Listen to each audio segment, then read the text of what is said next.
श्री राधे राधे। भक्तों, प्रभु का प्रेम प्रभु के धामों की दूरी भी समाप्त कर देता है और प्रभु से दूरी भी समाप्त कर देता है। और वही प्रेम सभी प्रेमियों को एक दूसरे से जोड़ देता है। यहाँ तक कि ठाकुर जी भी उन प्रेमियों के प्रेम के कारण उनसे जुड़े ही रहते हैं, चाहे दूरी कितनी हो, लेकिन वो दूरी प्रेम के कारण समाप्त हो जाती है। और ऐसी महान भगवत प्रेमी मैं यहाँ तक कह सकता हूँ कि प्रेमियों में भी महान अग्रगण्य थे श्री हनुमान सतपोतदार जी महाराज, जो गोरखपुर में रह करके श्री वृंदावन धाम से पूरा का पूरा मन से जुड़े रहते थे। और उन्हीं की इस प्रेममयी स्थिति के कारण जितने लोग उनसे जुड़े सब के सब श्री धाम से मन से जुड़े थे। जैसे आप राधा बाबा को लीजिए, रहते गीता वाटिका गोरखपुर में थे और इतना श्री वृंदावन धाम और धाम की लीलाओं से, प्रभु की लीलाओं से प्रेम था कि श्री वृंदावन धाम के महान रसिक संत श्री बाल कृष्ण दास जी बाबा अर्थात राधा बाबा की सदा सुध लेते रहते थे, जैसे उनको चिंता रहती थी। और इन दोनों महापुरुषों के बीच की कड़ी थे श्री घनश्याम दास जी। ठाकुर जी घनश्याम जी सदा एक दूसरे की खबर पहुंचाया करते थे। उस जमाने में मोबाइल नहीं होता था और भक्तों इनके भाव को पहुंचाना बहुत कठिन काम था, लेकिन घनश्याम ठाकुर जी ये करते थे। मैं आपको बतला रहा था कि मौन लेने वाले थे राधा बाबा। ये बात घनश्याम जी को भी और बाल कृष्ण दास जी को भी पसंद नहीं आ रही थी। ठाकुर जी ने कहा राधा बाबा से कि श्री गुरुदेव अर्थात श्री महाराज जी बाल कृष्ण दास जी की व्यथा का एक हेतु है आपके कठोर मौन का। जो आप कठोर मौन का नियम ले रहे हैं उसमें थोड़ी शिथिलता रहे तो सभी को कुछ समाधान हो जाएगा। बाबा ने समझाने का प्रयास किया, जिस महान हेतु के लिए मेरा आह्वान किया गया है उसमें किसी प्रकार के व्यवधान उपस्थित न हो, इसी कारण नियमों की ये कठोरता है। ये बात मेरे बस की नहीं है कि मैं नियमों में ढील दे दूं। बाबा ने ऐसा समझाया इसलिए कि ये सब प्रभु की इच्छा से हो रहा है। और पुनः प्रातःकाल ठाकुर जी के आते ही बाबा ने बात छेड़ दी, ठाकुर रात भर मुझे श्री महाराज जी की चिंता बनी रही। महाराज जी अर्थात बालकृष्ण दास जी, महाराज जी को कैसे विश्वास दिला दूं कि उनसे अलग नहीं हो पाऊंगा मैं। मेरा और उनका जो संबंध है वो अचिंत्य है। मैंने उनको जिस दृष्टि से देखा है, दृष्टि की वो निर्मलता और पवित्रता ज्यों की त्यों है। महाराज जी को मैं जिस स्तर से देखता हूँ वो मेरा हृदय ही जानता है। उनसे कभी वियोग की संभावना है ही नहीं। ये मैं कैसे बताऊं कि श्री महाराज जी की व्यथा से मेरा मन कितना विकल है। पर एक बात सही है कि भगवान श्री कृष्ण उनकी जिज्ञासा का अवश्य समाधान करेंगे। भक्तों, बाल कृष्ण दास जी महाराज बड़े छिपे हुए सिद्ध महापुरुष थे, महान रसिक सिद्ध पुरुष थे। और ये बात राधा बाबा समझ पाए थे, इसलिए बाबा श्री बालकृष्ण दास जी का बहुत सम्मान करते थे।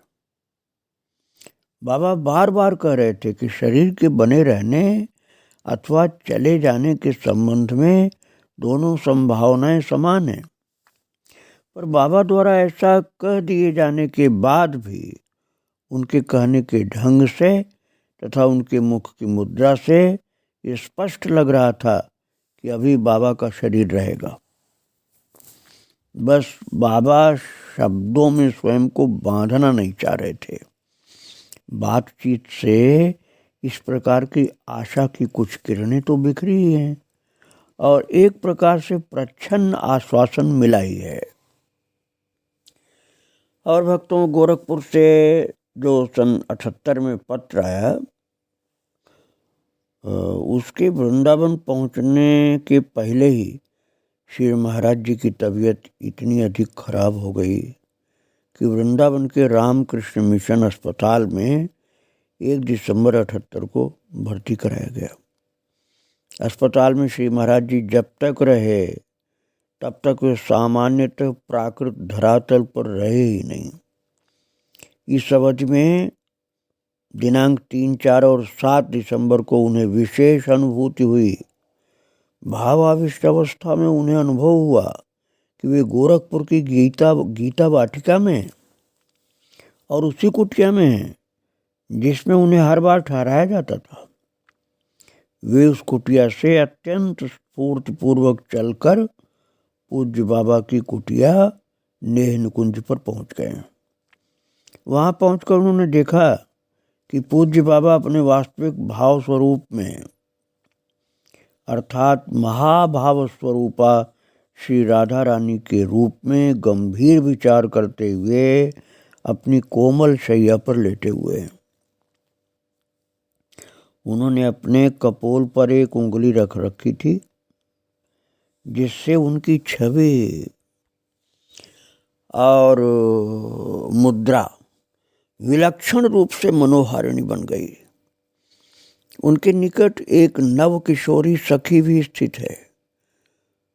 महाराज जी को सहसा आए हुए देखकर पूज्य बाबा ने लेटे लेटे ही अपने चरण दूसरी ओर सरका लिए जिससे वे महाराज जी की ओर न रहें। पूज्य महाराज जी को एक और छवि दिखलाई दी कि पूज्य बाबा की कुटिया नेह निकुंज में प्रियतम सांवर खड़े हैं। प्रियतम सांवर के शीश पर मोर मुकुट नहीं है, उसके स्थान पर पीले पुष्पों की माला है, पर उनके भाल पर कस्तूरी तिलक नहीं है और उनके श्रीमुख कमल की कांति कुम्हलाई हुई है। वो म्लान कांति ही संकेत दे रही है कि प्रियतम सांवर ने मान कर लिया है और उनके मान का कारण है अपनी प्रियतमा प्राणेश्वरी का मौन व्रत वाला विपरीत निर्णय। सांवर की इस मान दशा का भान होते ही पूज्य श्री महाराज जी को ये लगने लगा कि मेरी बात निस्संदेह बन जाएगी। शीघ्र ही मान मोचन होगा और सांवर को प्रसन्न करने के लिए महाभाव निमग्न बाबा को वही करना होगा जो मेरा अभिप्सित है। तभी एक क्षण के लिए पूज्य बाबा अपने बाह्य स्वरूप में अर्थात अपने वही गेरुआ कपड़ा पहने हुए बाबा के रूप में दिखलाई दिए और उनके समीप बैठी हुई नव किशोरी के स्थान पर श्री ठाकुर जी अर्थात ठाकुर घनश्याम जी बैठे हुए दिखलाई दिए। तो उन्होंने ठाकुर जी की दृष्टि से दृष्टि मिला रखा था और उसी समय श्री बालकृष्ण दास जी महाराज ने पूज्य बाबा से कहा, आपकी एक बात समझ में नहीं आती। पूज्य बाबा ने पूछा, कौन सी बात? महाराज जी बोले, बीच में ही ठाकुर जी बोल पड़े। महाराज जी बोलने वाले थे बालकृष्ण दास जी, तब तक ठाकुर जी बोल पड़े। एक तरफ तो आप ऐसा कहते हैं कि महाराज जी की आंखों में प्रारंभ से ही पूज्य बाबू जी की प्यार की झलक मिलती है, अर्थात भाई जी की झलक मिलती प्यार की, और दूसरी तरफ आप विपरीत निर्णय भी लेते हैं। घनश्याम जी ने कहा, ये बात समझ में नहीं आती। इसलिए महाराज जी की आंखें सदा सजल रहती हैं, आप इनकी ओर देखिए तो सही। और भक्तों, जब घनश्याम जी ने ये बात बाबा से निवेदन किया, राधा बाबा से, तो बाबा अश्रुपूर्ण लोचनों से महाराज जी की ओर एकटक देखने लगे। तब महाराज जी ने कहा, आपने कई बार कहा है कि मेरी दृष्टि में प्रकृति या प्रपंच है ही नहीं। एक और तो आप ऐसा कहते हैं और दूसरी ओर आप कहते हैं कि मैं प्रकृति प्रपंच से हटने के लिए मौन ले रहा हूँ। आप ऐसी विरोधी बात क्यों कहते हैं? आप तो प्रकृति से अतीत दशा में साहम अर्थात श्री राधा ही है। सा अर्थात राधा भक्तों, आप सोहम मत समझना। साहम अर्थात मैं श्री राधा। एक प्रकृति से अतीत दशा में आप राधा स्वरूप में हैं। फिर तो आपके लिए मौन और मुखरता का दोनों का समान महत्व है। हम लोग यही चाहते हैं कि आप यहाँ चिरकाल तक विराजे रहें। वो विराजना भी बहुत अंतर्मुखी बेभान स्थिति में नहीं, अपितु इसी प्रकार से सहज स्वाभाविक रूप में हो। आप सभी को सहज स्वाभाविक रीति से उपलब्ध रहें। मेरा तो निवेदन ये है कि आप अभी कम से कम 13-14 वर्ष सबको आनंद प्रदान करते हुए विराजे रहें। इन शब्दों को सुनकर पूज्य बाबा प्यार भरी दृष्टि से धीमे धीमे स्वर में कहने लगे, वे आपको स्वतः सब कुछ सही सही समझा देंगे।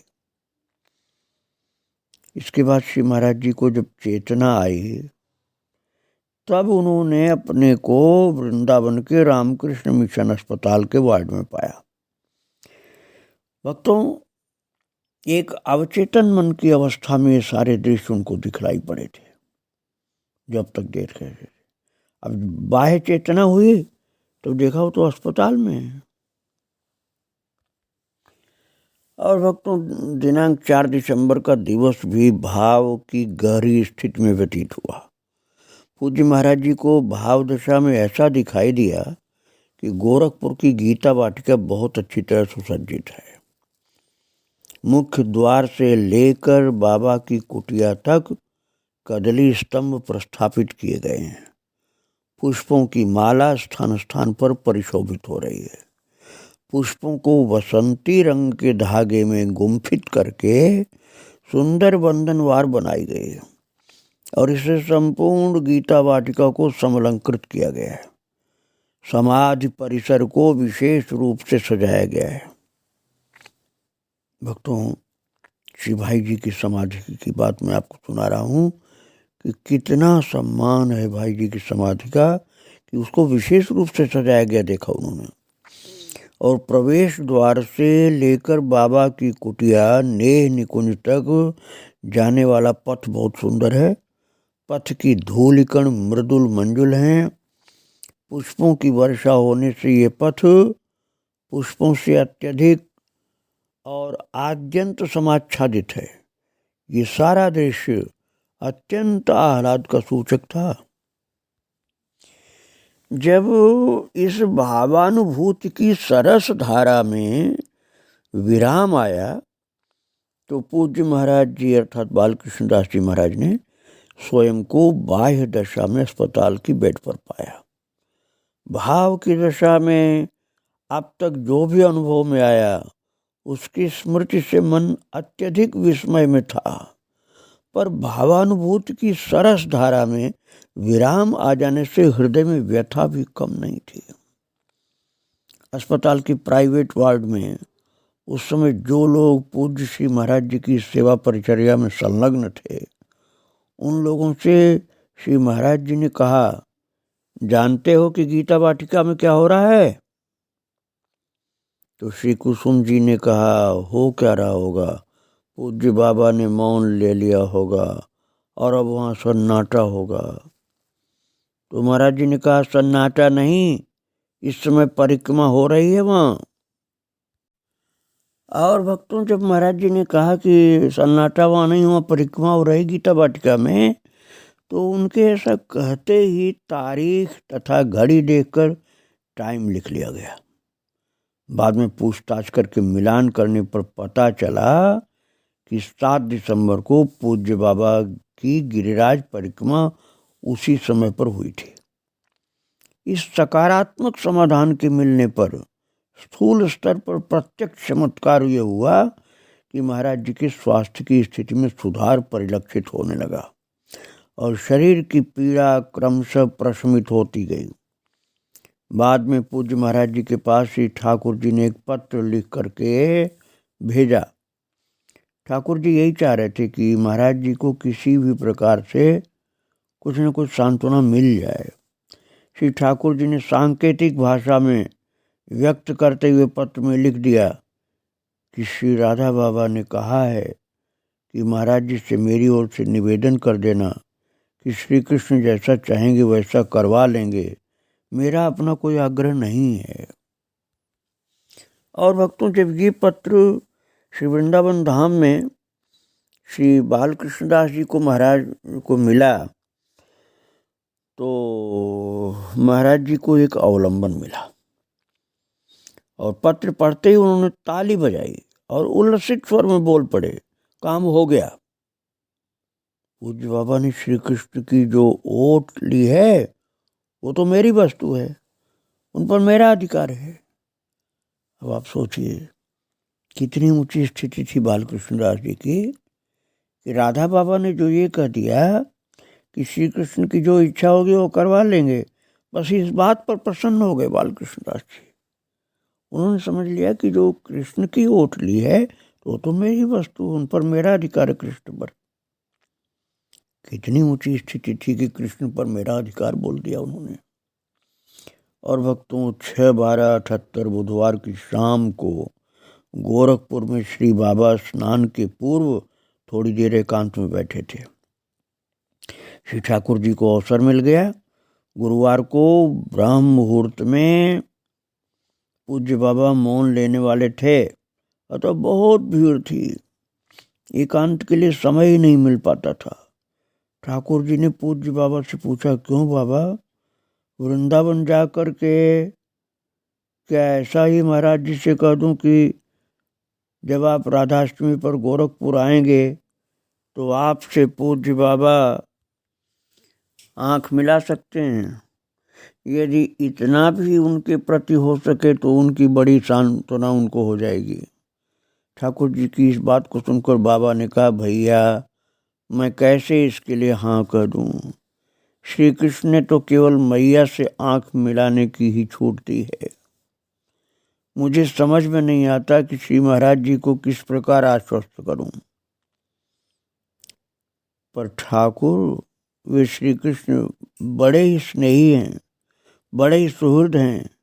वे अवश्य किसी न किसी प्रकार से महाराज जी के संतोष और सांत्वना के लिए कोई उपाय रखेंगे। उनकी योजना ही मेरी योजना है। भक्तों, मैया जो मैंने बताया आपको ना, वो रामदेवी माता जो पोद्दार जी की धर्मपत्नी थी, उनकी सेवा का बहुत ध्यान रखते थे राधा बाबा।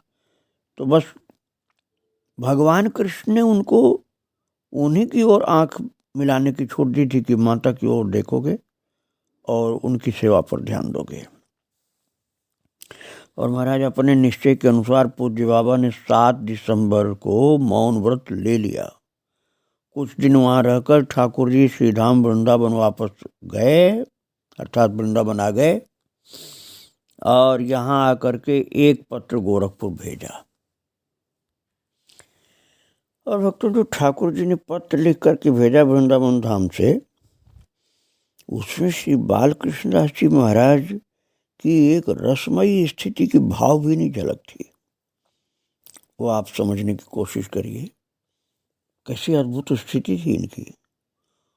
ठाकुर जी ने लिखा था कि परम पूज्य श्री बाबा जी का नियमित कार्यक्रम प्रारंभ हो ही गया, धीरे धीरे स्वास्थ्य भी ठीक हो ही जाएगा। मेरा 23 तारीख को आना पक्का था, पर अब 25 तारीख को दिल्ली जाना अनिवार्य है। अब इधर का सुनो। पूज्य महाराज जी का स्वास्थ्य अत्यंत खराब हो गया था। किसी तरह एक दवा ने लाभ किया। परीक्षण कराने पर पता चला कि किडनी में गड़बड़ है। अब शीघ्र ही दिखाने के लिए कार से दिल्ली जाने का विचार है। महाराज जी परम प्रसन्न हैं, किंतु अभी कमजोरी बहुत है। अस्वस्थता का मूल कारण तो तुमको पता ही है, उसी में ये सब उपद्रव हो गए। रामकृष्ण मिशन अस्पताल के प्राइवेट वार्ड में ही महाराज जी और पूज्य श्री बाबा की भाव दशा में कुछ गंभीर चर्चा हुई थी, जिसके शब्द जो बेहोशी में निकले थे वे मनोहर जी ने नोट कर लिए थे। वो सब तो आने पर अर्थात मिलने पर बता पाऊंगा, घनश्याम जी ने लिखा पत्र में। और वहाँ के अर्थात गीता वाटिका के सब समाचार पूछते पूछते अघाते नहीं। कुछ अत्यंत संतोषपूर्ण वार्ता पूज्य बाबा ने की है, ऐसा लगता है। बाद में गीता वाटिका गोरखपुर से जो समाचार आए उनसे पता चला कि बाबा ने मौन व्रत के कठोर नियमों में कुछ शिथिलता कर दी। यही महाराज जी को अभीष्ट था।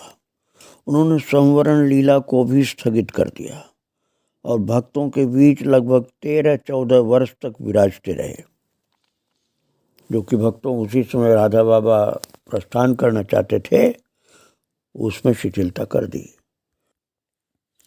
श्री बाल कृष्णदास जी महाराज का जो प्रेम आग्रह था उसको राधा बाबा ने स्वीकार कर लिया। श्री राधा बाबा ठाकुर जी से कहते, ठाकुर तुमसे तो हम हार गए।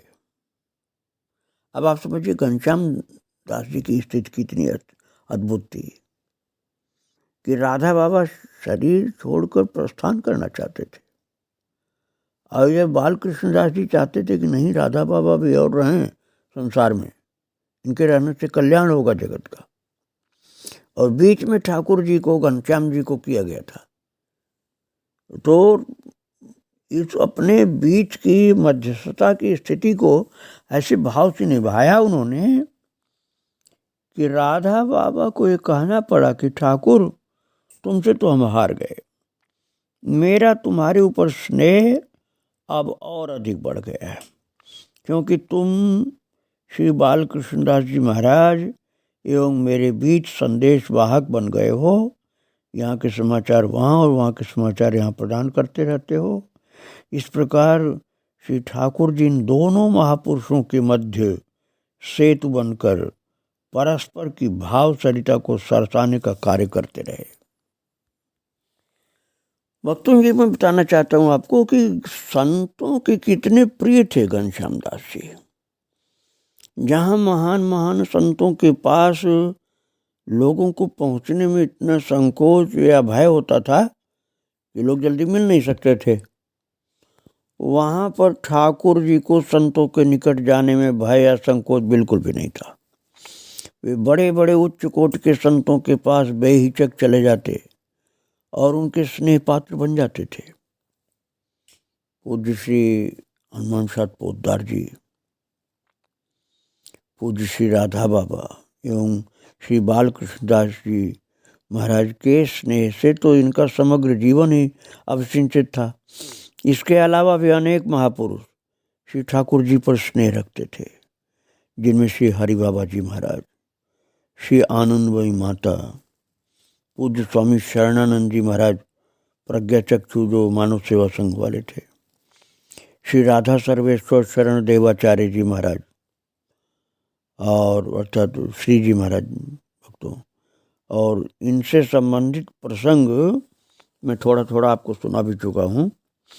कुछ अन्य संतों से संबंधित बातें भी मैं आपको सुनाना चाहता हूँ कि किस तरह से बड़े अद्भुत अद्भुत महान पुरुषों से घनश्याम दास जी का बहुत प्रेम भरा हुआ संबंध था। किंतु वो बातें आपको कल सुनाऊंगा। आज इनके चरणों में प्रणाम करके यहीं विराम दे रहा हूँ। श्री राधे राधे, जय श्री राधे राधे।